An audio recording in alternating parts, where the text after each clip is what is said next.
Dear viewers, حاضر ہے ایک اور سٹوری کے ساتھ۔ الحسن البصری رحمہ اللہ بیان کرتے ہیں کہ ایک پیڑ تھا جس کی لوگ عبادت کرتے تھے۔ اللہ تعالیٰ کے بجائے جب اس پیڑ کی عبادت کی جاتی تب ایک انسان ایسا بھی تھا جسے یہ برا لگتا، اور آخر کار اس انسان نے غصے میں آ کر اس پیڑ کو کاٹنے کا فیصلہ لیا۔ جب وہ اس پیڑ تک پہنچنے کے راستے میں تھا، اس کی ملاقات ایک انجان شخص سے ہوئی۔ دراصل یہ انجان شخص ابلیس شیطان تھا جو انسان کی شکل میں حاضر ہوا تھا۔ ابلیس نے پوچھا، تم کیا کرنے جا رہے ہو؟ اس انسان نے جواب دیا، میں اس پیڑ کو کاٹنے جا رہا ہوں جس کی عبادت اللہ تعالیٰ کے بجائے کی جاتی ہے۔ شیطان نے کہا، اگر تم اس پیڑ کی عبادت نہیں کرتے تو تمہیں تکلیف ہی کیا ہے اگر دوسرے لوگ اس کی عبادت کریں؟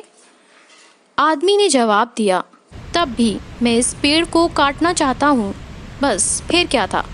شیطان نے فوراً ہی کہا، اگر میں اس سے بہتر کوئی چیز تمہیں پیش کروں، وہ یہ کہ تم اس پیڑ کو مت کاٹو اور تم ہر دن اپنے تکیے کے نیچے 2 دینار پاؤ گے۔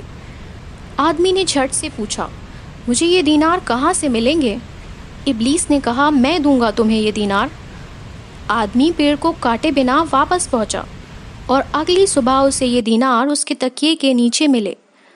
اس کے بعد پھر اگلی صبح اسی طرح دینار اسے تکیے کے نیچے ملے۔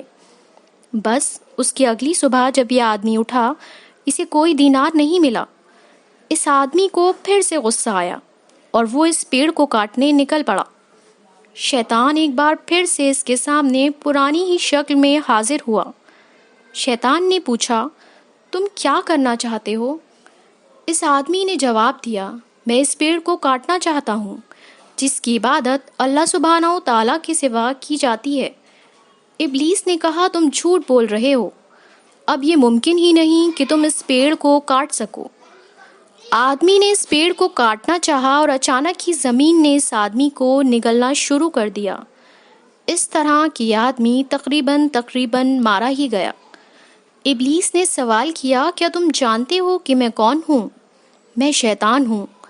جب پہلی بار میں تم سے ملا تھا تب تم اللہ کی رضا کے لیے غصے میں تھے اور اسی لیے میرا تم پر کوئی اختیار نہ تھا۔ بس میں نے تمہیں 2 دینار کا لالچ کیا دیا، تم اس اچھے کام سے رک گئے، لیکن اب جب تم غصہ تھے تو وہ 2 دینار نہ ملنے کی وجہ سے تھے، بس میں تم پہ غالب آ گیا۔